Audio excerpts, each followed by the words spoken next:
This video is brought to you by Chronicles of History.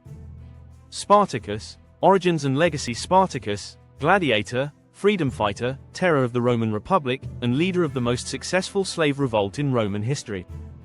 Even 2,000 years later, his story continues to captivate and inspire.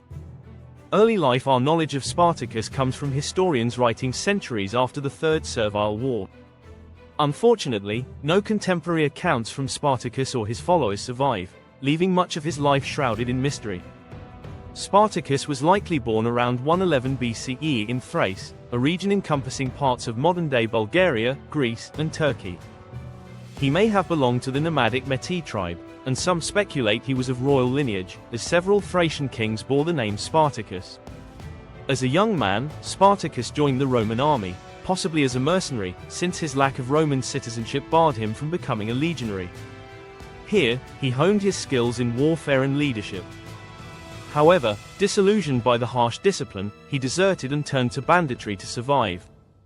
Captured as a deserter, he was enslaved, a fate that set the stage for his legendary rebellion.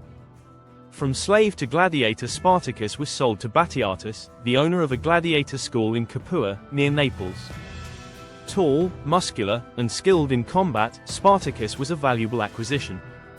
Though records of his fights are scarce, it is believed he fought as a Thrax, armed with a small shield, parmilla, and a curved sword, Sika. Gladiator life was brutal, with rigorous training, harsh punishments, and confinement in small cells. While some gladiators achieved fame, they remained expendable slaves.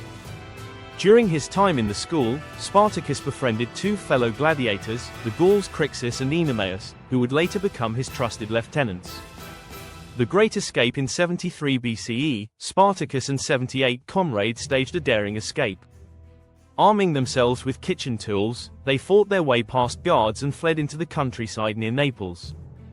They looted farms for supplies, freed other slaves, and gathered followers, growing their numbers rapidly. Seeking refuge, the rebels climbed Mount Vesuvius.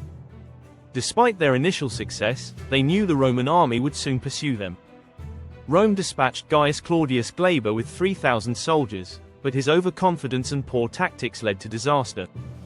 Blocking the main road to the summit, Glaber assumed he could starve the rebels into submission. Instead, Spartacus' forces used vines to descend the cliffs at night, launching a surprise attack that annihilated the Roman militia. This victory marked the beginning of the Third Servile War. The Third Servile War. For the next 2 years, Spartacus led his growing army of runaway slaves through a series of victories. The Roman leaders underestimated the determination and skill of the rebel army. After defeating Glaber, Spartacus repelled another Roman force led by Publius Varinius, who barely escaped with his life. As Spartacus' forces swelled to tens of thousands, a division arose between him and Crixus. While Crixus sought vengeance against Rome, Spartacus aimed to lead his followers north, cross the Alps, and return home. This split proved costly. In 72 BCE, the Roman consuls Lucius Gethius Publicola and Gnaeus Cornelius Lentulus launched a coordinated attack.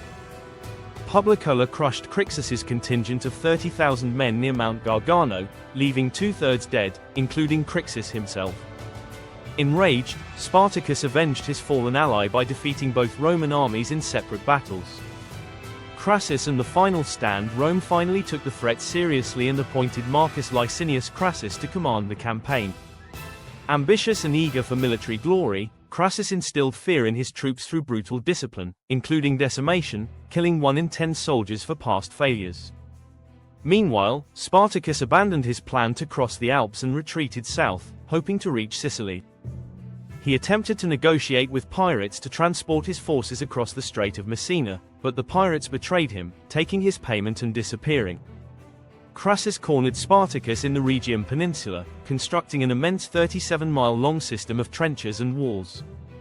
Although Spartacus escaped the trap, a final confrontation became inevitable. In the spring of 71 BCE, at the Battle of the Salaris River, Spartacus led his men in a desperate charge against Crassus' forces. Despite fighting valiantly, Spartacus was mortally wounded. Even on his knees, he continued to battle until he was overpowered. His body was never found, and the rebellion ended in defeat. Aftermath and legacy. In the aftermath, Crassus crucified 6,000 captured rebels along the Via Appia as a grim warning to others. Pompey, arriving late to the scene, captured and executed 5,000 more rebels, claiming credit for the victory. While Crassus received only a modest ovation in Rome, Pompey was awarded a triumph. Spartacus' rebellion failed, but his legacy endures as a symbol of resistance against oppression. His story continues to inspire those seeking freedom and justice. For more on Spartacus, check out a captivating guide to the Thracian gladiator who led the slave rebellion called the Third Servile War against the Roman Republic, available as an ebook, paperback, or audiobook. Also, don't miss out on our free mythology ebook bundle, links in the description. If you enjoyed this video, hit the like button and subscribe for more historical chronicles.